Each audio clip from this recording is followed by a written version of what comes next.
Hi, I'm Nikki. And I'm Megan. Welcome to the Grimdark Diaries. We're your geek gal pals obsessed with true crime and all things dark and disturbing.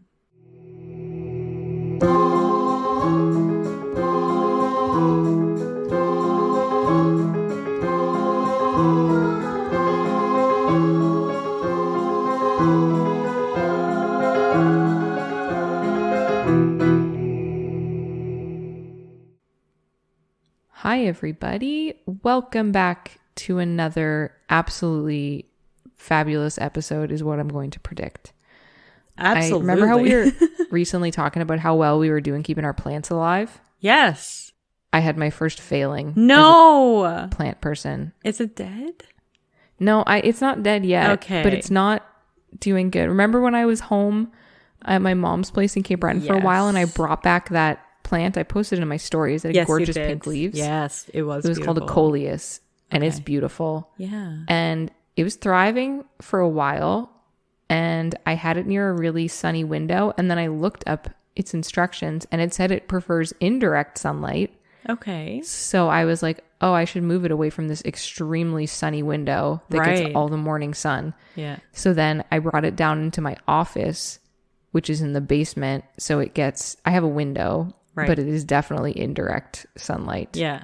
And so it was in here for a week and I just didn't really think about it. And then Monday I looked at it and it was so sad looking. No. Oh my really? God. Oh it no. Is so wilty. It is not looking good. It is real limp. Put it back. Oh, well, I was panicking because I noticed it on Monday, but we had rain Monday, Tuesday. So I was like, oh my God, it needs sun. It needs sun. Because the soil was still pretty moist. So I was like, oh my God, it needs sun. Oh no. But we had no sun for 2 days. Oh my God. So I still brought it upstairs and I put it with the other plants, thinking maybe they would help it. The plant energy unites. I'm doing what because there's no sun, there's nothing I could do. Oh. So I had in the living room while I was playing my ukulele. I was giving it some good vibes to help it. And then today, when it was sunny, at like 7 a.m., I went outside in my pajamas and I put that plant out on my front steps because on my front steps gets all the morning sun. Yes. So I left it out there. And then when it's like a little past the afternoon, the sun is at the back of my house. So then I ran outside and grabbed it and I put it on my back deck so it can continue to get sun. You literally gave it like 12 hours of straight up sunlight. I did. It's still not looking good. I don't know how long it takes to turn around a plant. Not be better either, though. I don't know. Oh my gosh, that's crazy. So Somebody it obviously needs a little bit of direct sunlight, or even, I don't know, indirect sunlight. I would think is still sunlight, but like bouncing off a mirror or something into the room. I don't know. No, indirect just means it's not. Like, it can be near a window. It just doesn't have to be in the direct sunlight. So you can't put it in a dark room. Obviously, that didn't work. Well, not for this one. I have other plants in here, and they have indirect sunlight, and they're thriving. They're living their best life. That one, I messaged my mom. Because this is the other thing, too. It's the one plant I got from my mom. Right. My mom's coming this weekend. So I was like, at first I was angry at the plant. Because I'm like, you're going to embarrass me in front of my mom. The one plant that was thriving at her house, and now it's dying at my house. Yeah. So then I was stressed because I wanted to fix it before my mom saw it. That's fair. Yeah. So then I messaged her today and I was like, the coleus isn't doing good. I don't know what to do. What do I do? And I told her what had happened, that I moved it. And she said sometimes plants just like certain places. Like, she was telling me a story that I can't remember what it was. She had some kind of flower. She has a lot of flowers. And she had it on one part of the house, like around the outside of our house. And they were all dying and they were not surviving. So she just moved it to like a different side of the house. And she's like, then they flourished. No Plants just way. Sometimes like places and don't like other places. Well, so she's like, move it somewhere else. I mean, think about us. We don't like some places too. It's true. Right? I have favorite spots in my house. So I think thrive in areas. Know. Everyone pray for my plant. Thoughts and feel prayers. Really bad. Yeah, it's really stressing me out. I can't. It's all I've been thinking about for 3 days. Oh no, that's so sad. It's my first plant death. I know, and it was so beautiful, and it was flourishing. The first like week and a half it was here, maybe like even 2 weeks, because I probably had it here for 3 weeks. The first 2 weeks. Okay. It grew new leaves. It was gorgeous. It obviously liked that spot then. I know. Another plant has taken that spot, though, so I'm going to need to... All right, Nikki. Find another new spot for it, I guess. Yeah, I'm going to...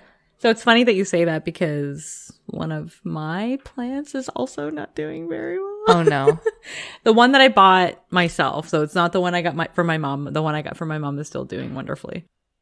The one I bought for myself, it looks like it's being overwatered now, but it's weird because I have an app. I use Planta, and you put in the type of plant it is, and it kind of gives you care tips for it. Oh, nice. Yeah, and it's like once a week you need to water it, like take it out of, it's in like a double pot. The inner pot has holes in the bottom that drain. Your draining pot. Yeah. Yeah, exactly. So you take it out of the main pot and then you put it in the sink and you make sure the water gets through it, let it drain. Are you watering it from the top or are you butt chugging it? It says to do it from the roots. So Butt chug. I don't know what that means. It's chugging from the butt. Okay. Sure. Yeah, that's what I mean. Yeah. Okay. So my BFF I do what it says. me. She calls it butt chugging. I've never heard that before. I think she made it up, and I like it. I like it too. Yeah. Yeah. Nice. Okay, so I was butt chugging it. Wait, that sounds really bad. No, you weren't butt chugging it. I certainly hope you weren't. Then I've misunderstood completely. Okay, we're gonna ignore that for a second. Anyway, but now. And I have had to snooze the app a couple of times because it says if the top of the soil is still moist, just snooze for a couple of days. And I've been doing that, and the top of the soil is still wet, like it's still moist. Yeah. And now the leaves look like it looks like it's waterlogged. Maybe, even though I let it drain, it must be waterlogged or something because the leaves are turning yellow, which happens when it gets too much water. So now I don't know what to do. It can be a lot of things that make them turn yellow. Could be. I know what they look like when they're dry and they die. Mm-hmm. They go brown and they go brittle, but this is like still like malleable. I don't know the word that you would want to use. Flexible, but it's yellow. Yeah. So I know I've had enough plants die in my care that I know that this means that it's got too much water in it. So I just don't know what to do. So now I got to take it out.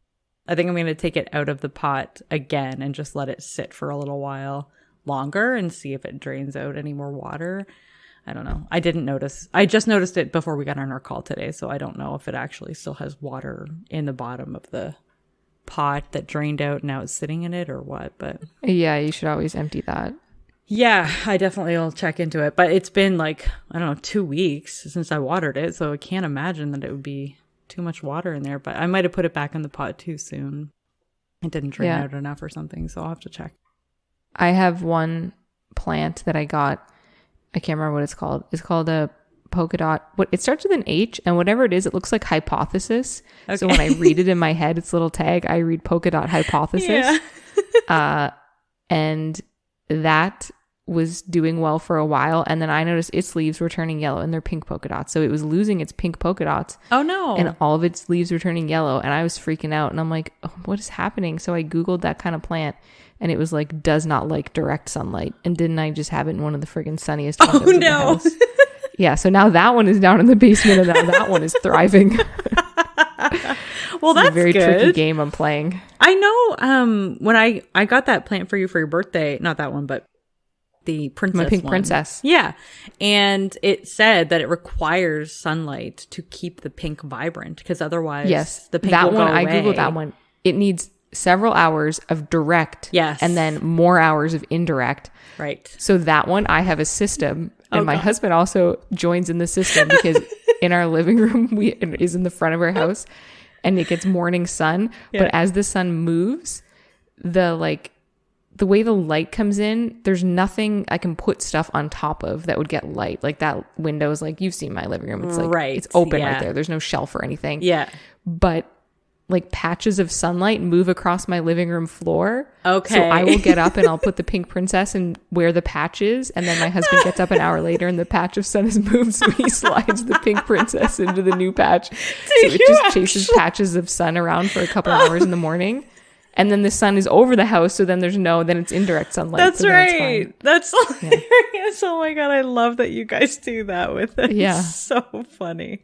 Wow. That plant must feel the love for real. It does. All my plants feel love. I play my ukulele for all my plants too. Oh my God. I love this. You're literally living like your little fae life that I just your want to best leave fae love. Yeah. the city and go live in the woods and never speak to anyone again. Yeah, I absolutely take that last part. That's how she really feels. Yeah. I want to speak to like 12 people and that's it. Yeah, that's fair. I absolutely understand that. Although we're talking to probably more than that right now as we speak. Well, I mean, not I'm as not we talking speak to them. They're listening to me. Yeah, okay, fair. That's their problem. Yeah, exactly. It's their but we love you, listeners. So spread the word how awesome we are and how much we love our audience. Yeah, and help me with this plant. I don't know what to do. Yeah. Do we know any plant people that are in our group? That sounds like there's aliens. Okay. I don't want to meet the plant people, Megan. Plant people. Okay, it's going to be one of those. Because I would assume plant people use humans as fertilizer. Yeah, that's right. That's the narrative that I've made. Oh my God, that just reminded me of that. Oh God. No, the movie. What is it? War of the Worlds? Oh, have you seen that movie with Tom Cruise? I don't think so. I don't really like Tom Cruise. My husband loves him. Honestly, I don't care about like his personal life, and I don't, there's all that whatever conspiracy, blah, blah, blah. But his movies, I don't know. I think they're phenomenal. And that movie in particular, War of the Worlds, was just that one. If there was a movie out there at all, other than Alien, because of course Alien rules all when it comes to alien movies. But for my fear of a potential alien invasion, that is the movie that scares me the most. Really? Absolutely. And the noise that they make, oh my God.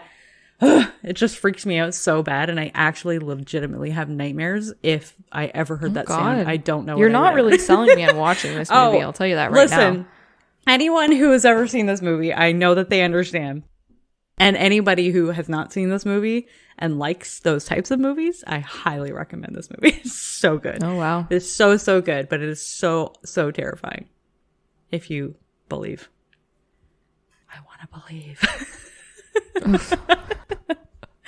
Not in that one. Scully. Just, E.T. and happy aliens. Anyway, so Scully, that's right. So that's a good segue into our possession story. Oh. Is it? I don't know. Do aliens possess? They could. Who knows? Yeah, if you remember, I rolled for possessed and obsessed. It's my story for this week. I found a really good one. Honestly, this story sounds so wild and almost unbelievable, but there are so many accounts written about it, and there's so many books written about it that I am struggling not to believe it. You know what I mean? Like, it just gets to a certain point where you're like, this is pretty wild, but also like there's so many accounts about this happening that it's really hard to believe that this didn't happen. There's been so many witnesses, accounts, and blah, blah, blah. Anyway. All right. So we're going to hop into our Wave Rider. You know what that is? No, you don't. Nope. It's the time ship from DC's Legends of Tomorrow. Did you ever watch that show? I started to watch the first season and I disliked it. Yeah, that's fair. Okay. I watched it a couple of seasons, but I didn't last very long because it was really hard to watch after a while. I didn't enjoy it. I was really just in it to see Hawkgirl and Hawkman. Oh, yeah. And I don't know. The story didn't do it for me. Was that around the time that you actually did Hawkgirl? I think I did Hawkgirl before that. Oh, okay. I think. I don't know. The show's so old at this point, I forget. But I do remember the Wave Rider. Now that you say that, it is familiar. Yes. That time ship that they traveled to and fro. So we're going to go back in our time ship to the 1800s. I seem to like this time period, apparently. We're going to go to a small rural German village by the name of Mottlingen. I cannot speak with a German accent. I apologize. But Mottlingen is how it's spelled, so that's how I'm going to say it. This little village was located in the Black Forest. Like the cake? The Black Forest cake. Like the ham? Yeah, there were cherries. The ham. Wait, what? Isn't that a kind of ham? Oh, yes, that's right. You had me really second guessing it. No, I'm like, geez, it's been a while since I ate meat, but did I forget? I was in the cake mindset, so when you said ham, I'm like, ew. Yeah, I'll go for the cake, thank you. Ham in the cake, because that would be gross. I actually never really enjoyed the Black Forest cake, so I don't like cherries. Anyway, moving on. You don't like maraschino cherries, or you don't like real cherries? Have you never had a real cherry? I don't know what I've had now. On a Black Forest cake, it would be maraschino cherries. Okay. Not real cherries. Okay, I do not like those. I don't know if I've ever had real cherries. Oh, real cherries are delicious. Are they? They're different? I didn't know. Yeah. I honestly didn't even know there were different types of cherries. Don't yell at me. Maraschino cherries is basically like sugary garbage syrup, not real. They're not real? Those aren't that's not what a real cherry is. What do you mean? Oh my god. They are not real cherries? They're in a sugar syrup. But they're real cherries that they just flavor?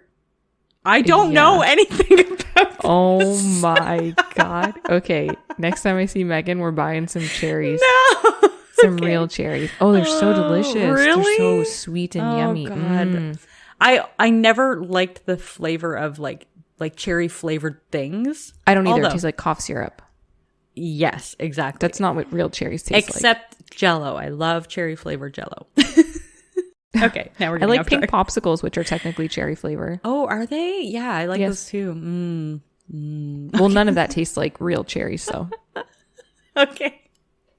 Okay, yeah, I'll have to try some and I'll get back to you all to let you know if you do buy some without supervision, they have pits in them. I will legitimately never spit the pit out. Thank you for letting me know. Yeah, it can be startling if you've never had real cherries before because there's pits in every single one. I am going to my dad's, so I know that his wife likely will have.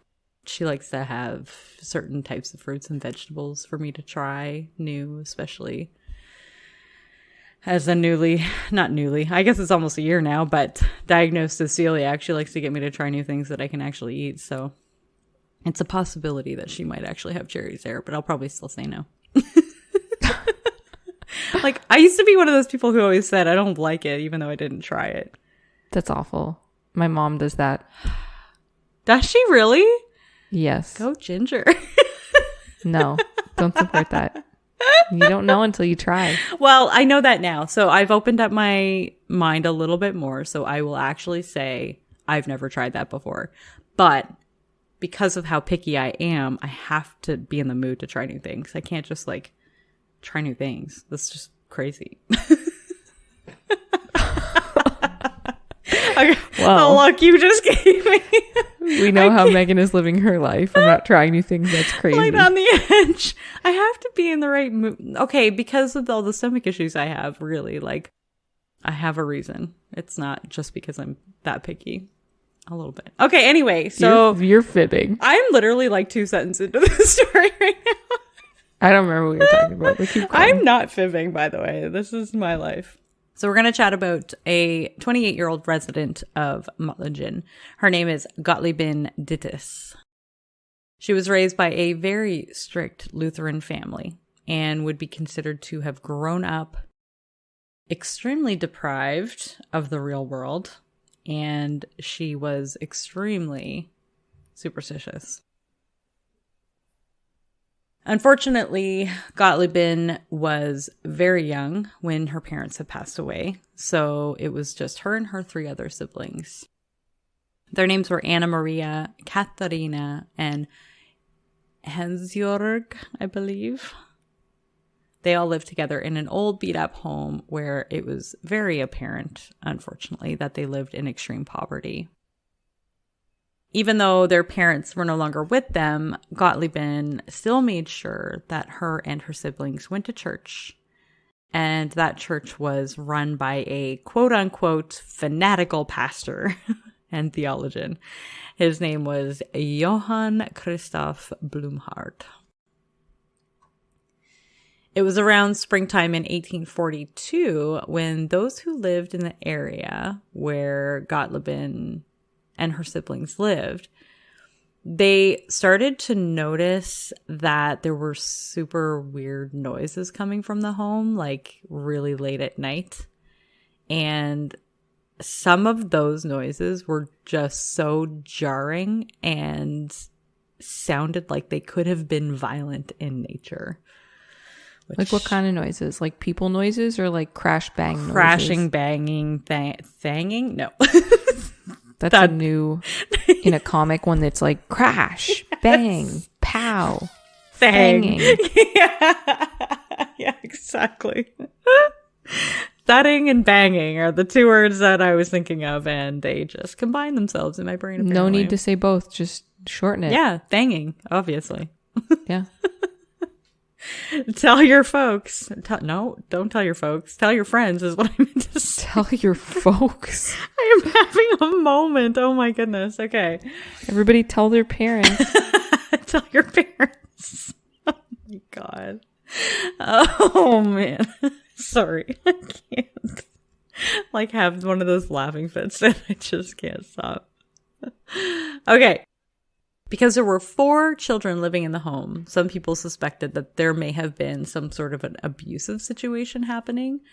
So people were contacting, like it was a small village, so people knew everybody. Like everyone kind of knew everyone, and everyone knew who, well, either they knew who their doctor was or they all saw the same doctor. I don't know. So basically these people who suspected that there might have been abuse happening, they contacted their family doctor and a few other local people in the area, like their family and their friends. And they ended up staying there for a night just to make sure that everything was okay. While they were there, the doctor and these friends and family members that were staying there witnessed some pretty unexplainable things, including, but not limited to, seeing objects like furniture and other items moving on their own, weird thuds that couldn't be debunked coming from the other rooms, scraping along the walls, which I don't know why, but that out of everything would freak me out. Like scraping? Think like of you your were in the nails. room and it sounds like the next room, or like in the room you're in? In the room that they were in. That is particularly creepy. Right. And banging that actually sounded like it was coming from inside the walls. Ugh. I know, I can't even imagine. So, of No, course. and as you're saying weird noises, I don't know what's going on, but the last like 15 minutes in my office, something is clicking. Okay, Like I've noticed every you 5 looking minutes. around, and I was wondering. I was just thinking it was your husband doing something, No, making I can't noise. figure out where it's coming from or what it is. It's an Okay, I heard It's a new that. noise. I heard that one. Okay. Okay. I literally am in this office every day of my life for no less than like 8 hours every day. And this is a new noise and I cannot discern where it's coming from. I was like, oh, I think it's my chair. But then it sounds like it's the wall. And then it sounds like it's the radiator. And I'm not sure. Literally, as I'm talking about all of these weird noises that this house is making in the story. There's a thanging in my room. You've spread it. I was doing witchcraft in here last night. So. Oh, were you? Okay, yeah. Yeah, it was the full moon last night. It was the strawberry moon. Right. Yeah, that's right. I forgot about that. That explains a lot, actually, Yeah. about the state of the other humans around me yesterday. It's pretty interesting. And the drivers on the road, which were I don't know why, but I thought you were going to say arseholes. giraffes.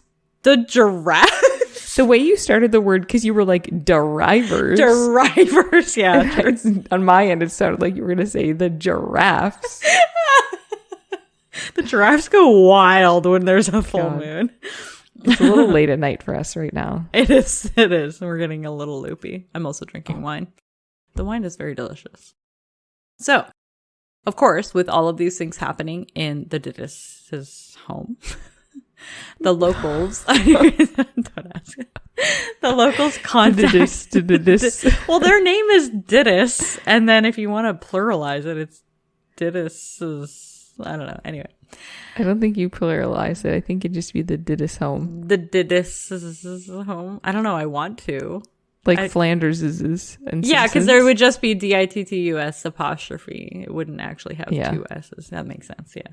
I don't know why, but I do want to say the S twice. Anyway. So with all of these things happening in their home, the locals contacted Pastor Johann Christoph Blumhardt. We're going to call him Pastor Johann from now on. They called him to investigate the weird hauntings going on. Gottliebin started becoming ill and claiming that she was being visited at night by the ghost of a woman who was holding a baby in her arms. You are looking around so concerningly that I am just like, what is happening? I'm talking about a haunting in the story, but I feel like you are being haunted right now. This clicking noise is driving me insane. It's just really annoying.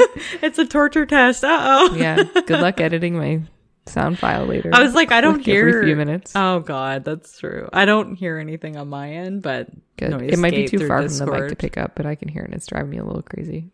Yeah. Maybe there's a bomb in here. God, why would you say that? My God. I'm literally recording with you right now. That would be horrible. And I also see you right now too, so bombs going off right now would not be good. I love how you're just so dead quiet right now.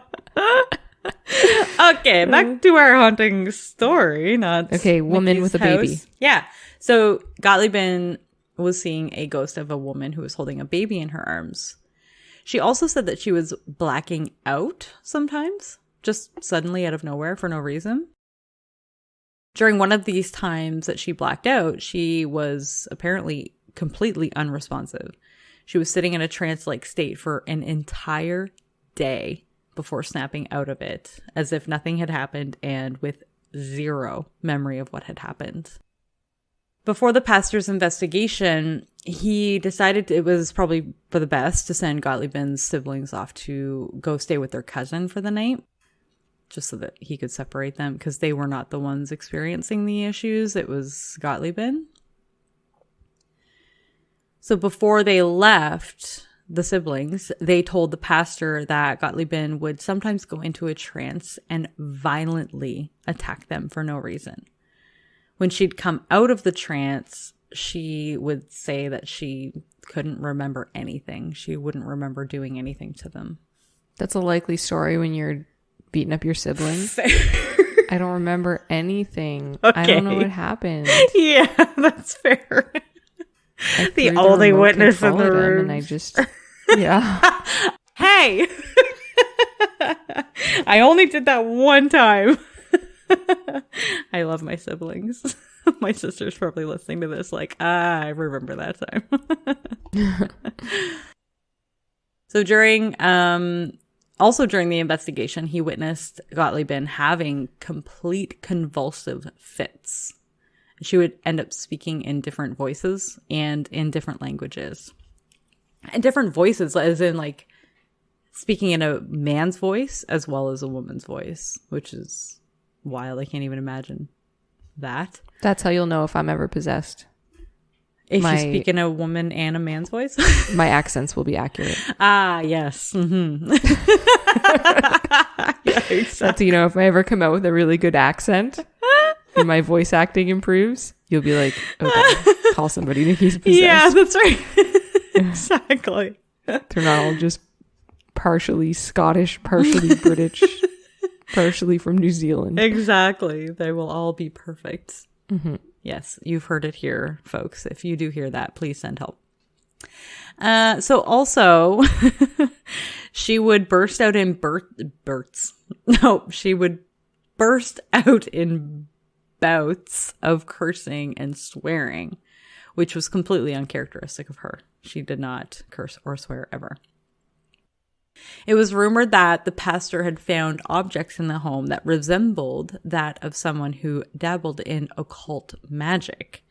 And his conclusion at the end of the investigation was that she had become possessed by a demon.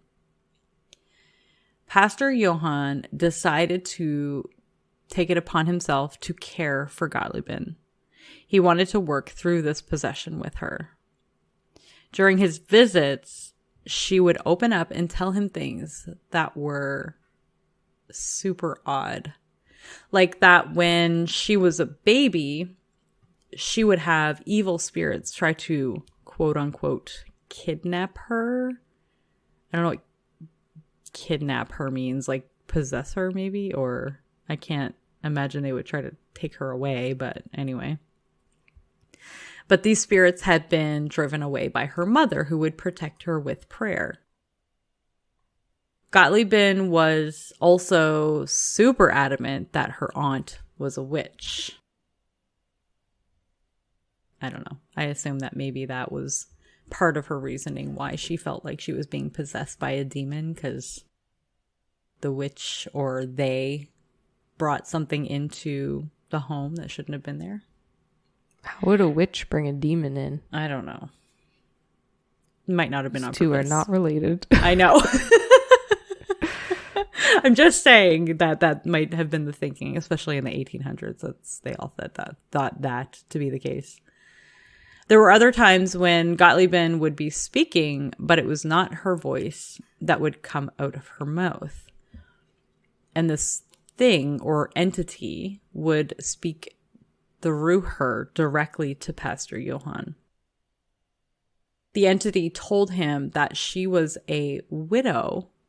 The entity was a she. And that she had murdered 2 people during her life. And this is what had drawn the devil into her. So basically, this entity was basically saying that the evil spirit entity that was possessing Gottliebin was also possessed by the devil himself.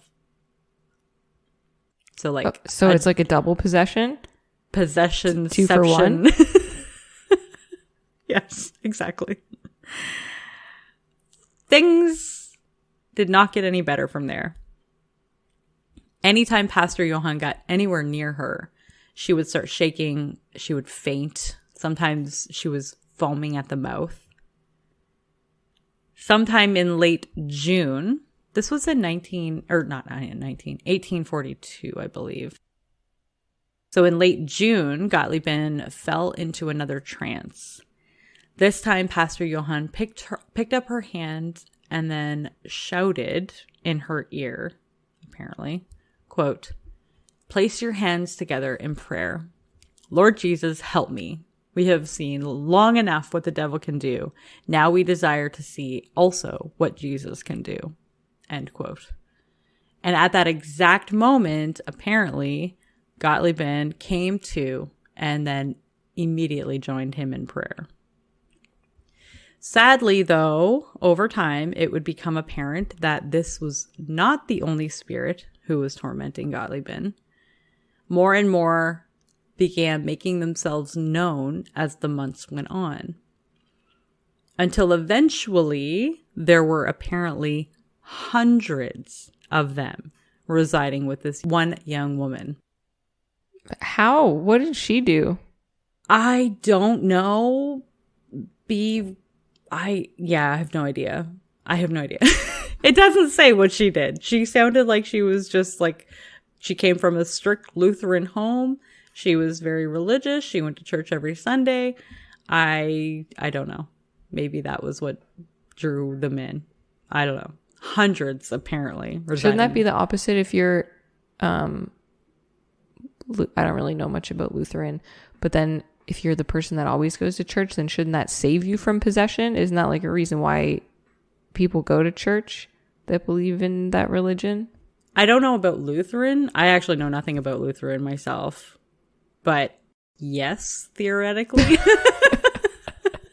Yeah. Because isn't that the whole, don't they tell you, isn't that like a guilt trip about going to church to save your immortal soul or that's something? right. Yes, exactly. Or so I heard on TV. Yeah, but they also do say too that when you are religious, that you are more of a target because they want to tempt you to get away from God to go to the dark side or whatever. That seems not right. That's what they say. So you get tempted more as somebody who's a Christian, but that's why people who are Christian want to like ward it off or whatever with their faith. But if they can't do that and they get tempted with something that they really want and start going in the other direction, that's like the direction the devil wants you to go in or whatever. Anyway, I'm assuming what happened here. I have no idea. Hundreds. So we learned that going to Lutheran church does not save you from possession of 100 spirits. That is what it sounds like in this historically accurate story. Well, hot damn. I don't know. Look it up. It seems to be the case across multiple sources, but again, it's 1800s, so how reliable are they? I don't know. But as far as we know, this is a true story. All of these spirits would say a similar story to the first. And of course, they were speaking through Gottliebin to Pastor Johann. They were saying that they themselves were victims of demonic possession before they possessed her. Some of them even claimed to have possessed Gottliebin to try to seek refuge from the demon. So, I don't know how that works. So these are all I've literally never heard. Yeah. Possessed by spirits. Yeah. Yes. Like when you draw a picture of someone holding a picture, holding a tinier picture, holding a tinier picture, holding a tinier picture. It is literally possessionception. Possessionception. I love it. Oh my God. That's exactly what this sounds like right now. It was getting bad, apparently. Gottliebin would start hitting herself. She was yanking out her own hair. She even tried to choke herself and spat at anything that came near her. She was losing weight, like, very quickly, very badly. She was literally just skin on bone. And she was losing this battle of possession. One day, Pastor Johann came into her home and he saw that she had nearly hung herself. She was so distraught and she just wanted this to be over with. So Pastor Johann was beginning to worry that he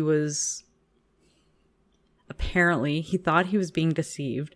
So he brought over other people who could act as witnesses. Some were council members, and he even brought in his own wife, Doris Blumhardt. I would not bring my wife to a possessed child. That's the last place I'd bring my wife. I think he cared more about having witnesses than he cared about who he brought in, apparently. No. Maybe he just felt that strongly about her opinion that he wanted to bring her in to verify. And then what if one of the spirits jumped out and jumped in my wife? Right? No, from me, dog. Yes. Jumped in your wife just threw me off for some reason. Don't know why. Well, I was explaining the reasons why I would not bring my wife to that's right. Yeah, exactly. Yeah, I agree. I don't know. Maybe he thought that couldn't happen, but obviously that's a risk you have to take if you're going to bring people into the home of a person who's possessed. But every single person who he did bring in did witness the same behavior that he had been experiencing this whole time. They all believed that Gottliebin was innocent in all of this. They noted that she was not a charlatan, and she certainly wasn't complicit in her own possession. Could I have the legit definition of a charlatan? Yes. Of like what they refer to? Yeah. I had to look it up because I didn't know either, but there was no other. I know what it means now, but I wonder if it's the same.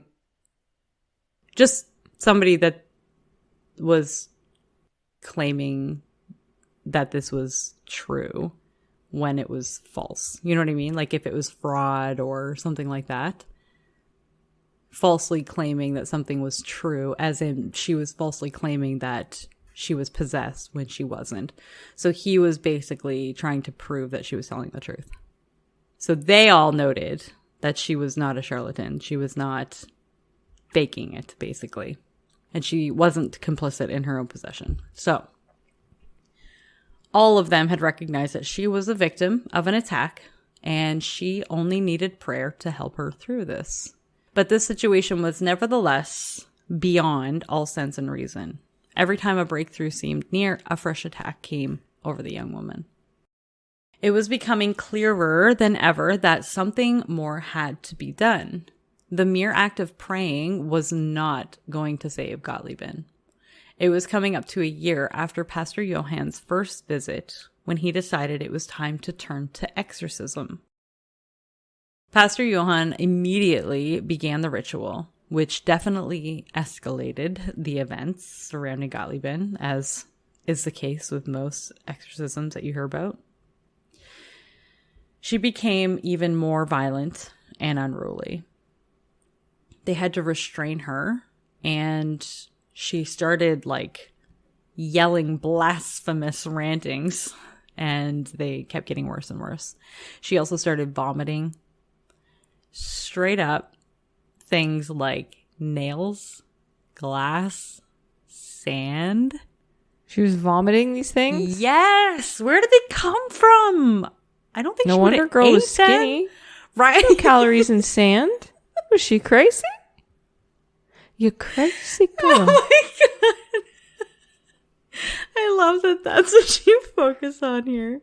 Not the fact that she's literally throwing these things up, but I'm bringing levity. Right. That's my job. Yeah, exactly. No calories. I bet there is some calories in sand. Not the glass and nails, though. Fair, yeah. That's fair. It depends on what's in the sand. Gross. Anyway. So along with that, of course, was way too much blood.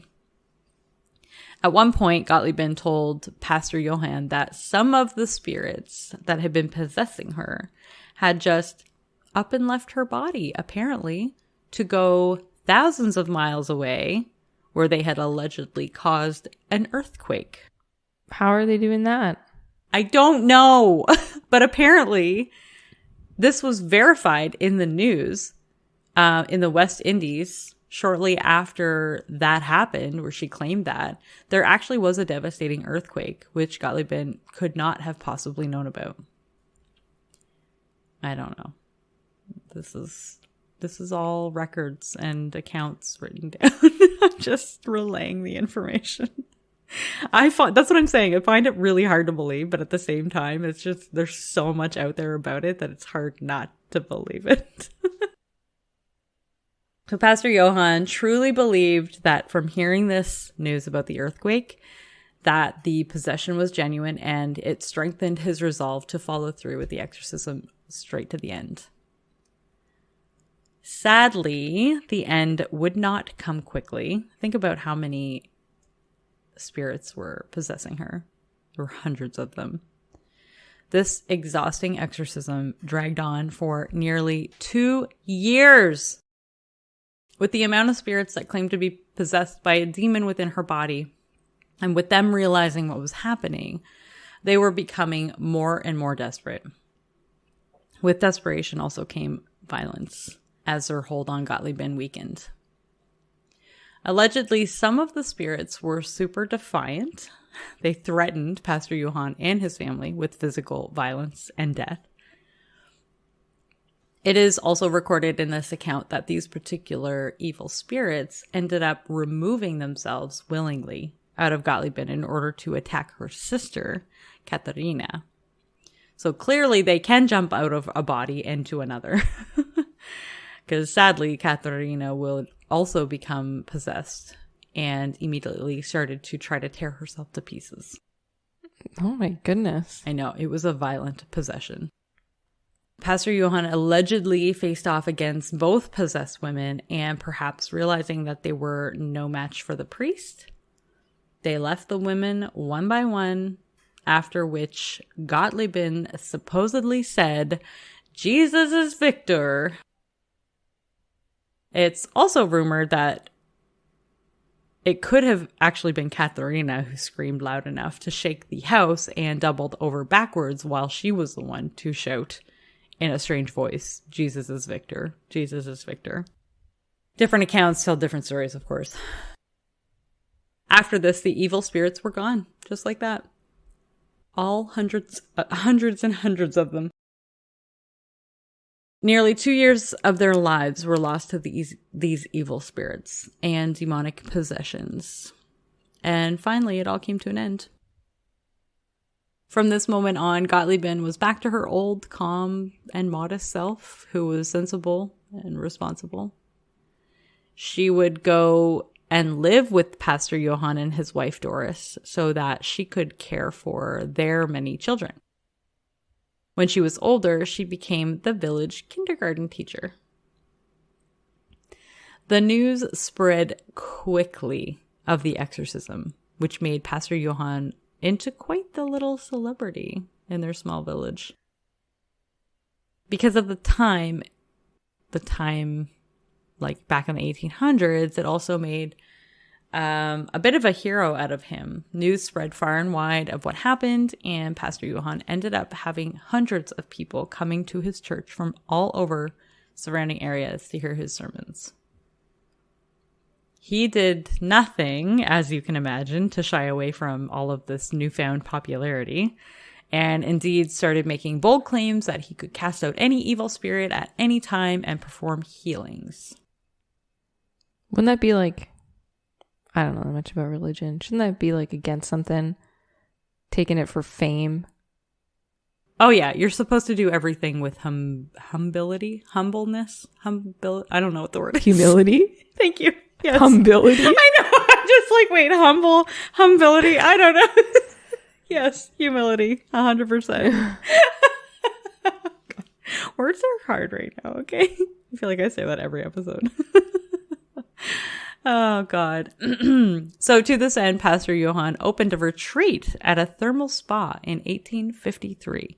This was located in Bad Bull, or Bull Springs. That's a municipality somewhere in it's the district of Göppingen in Baden-Württemberg, Germany. And that was claimed to... that he basically claimed that this place would cure all manners of illnesses, disabilities, health conditions, and even the spiritually distraught. There were 129 rooms. This place, apparently, when he found it, was fully furnished and ready to go, which seems odd. But anyway, he had over 700 guests per year, and it is said that the visitors all ranged from vacationers to the destitute, or from disbelieving to the merely curious. Gottliebin and her siblings all moved to the estate as well. Gottliebin managed the household and its business along with Doris, and her siblings ended up working there as well. Gottliebin married soon after and had 3 sons. In 1850, Pastor Johann wrote a book called The Harrowing Exorcism. In 1850, Pastor Johann wrote a book about the harrowing exorcism called Blumhardt's Battle. And Gottliebin passed away in the early months of 1872, which did come as a big blow to the community of Bad Bull. She was basically a living witness to a true exorcism, and they considered her a visible sign of hope. Pastor Johann, though, would continue to run his spa and retreat and perform faith healings on people from far and wide until his death in 1880. Did he charge them money? I'm assuming he would have. It's a spa retreat. Interesting. I know. It's like one of those things where it's like, must be how radicalized religion came into play, where people started to charge money up the yin yang for their services and healing powers and things like that. Just ridiculous. I don't believe in any of that. So I kind of wrote too, for further reading. So Dieter Ising wrote a novel that was called Johann Christoph Blumhardt Life and Work, a new biography. So it's like his whole life story, so from beginning to end. And there's a big part of it, obviously, here for the exorcism. Plow Publishing House also has a whole series of writings by Johann Christoph Blumhardt, as well as his son, Christoph Friedrich Blumhardt, as well. So it's kind of interesting to see where it kind of took him after this entire possession and exorcism that took he got famous. Years. Yeah, he got famous. He's a rock became star, like a local celebrity. Yeah. So that's it. That is the story of Pastor Johann and Gottliebin's possession. He was obsessed. She was possessed. Absolutely. Mic drop. And that's the episode. Thank you so much for joining us. Just kidding.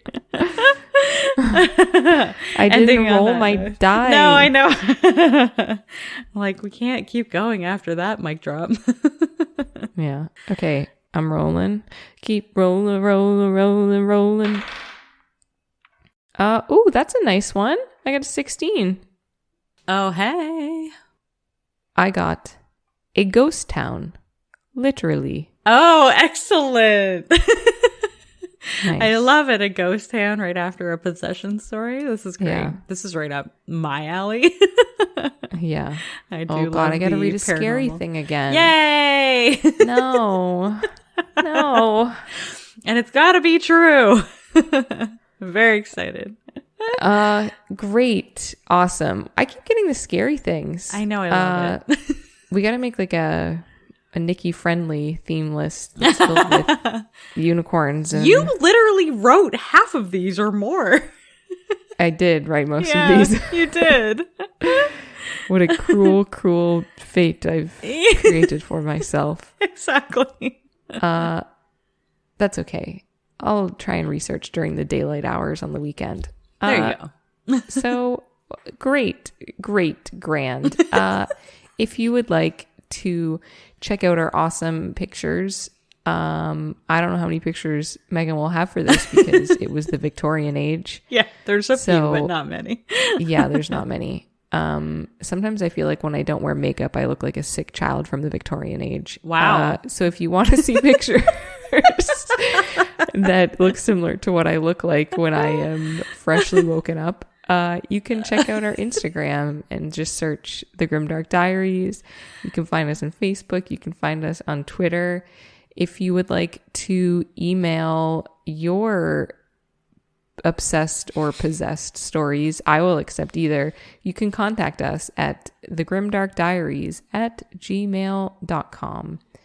If you are on Apple Podcast, you have the ability to give us a 5-star rating and comment, and that helps us do well. And if you have Spotify, you can now also give us a 5-star rating, and you can follow us, and that makes me happy, and it brings a small amount of joy into my often sad days of working. So do that.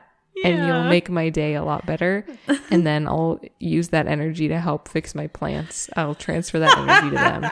So it's like when Goku gets the spirit bomb in Dragon Ball and everybody sends their energy from around the world to save the world. And Megan has no idea what I'm speaking about, but maybe one person out there will know what I'm talking about. But that's what I need. And that's what will happen if you give 5-star ratings and reviews. So that was that very long explanation of why I need you to do that. And make sure you tune in next week to see what I come up with for a ghost town, literally. And remember, a friend in the dark beats alone in the light.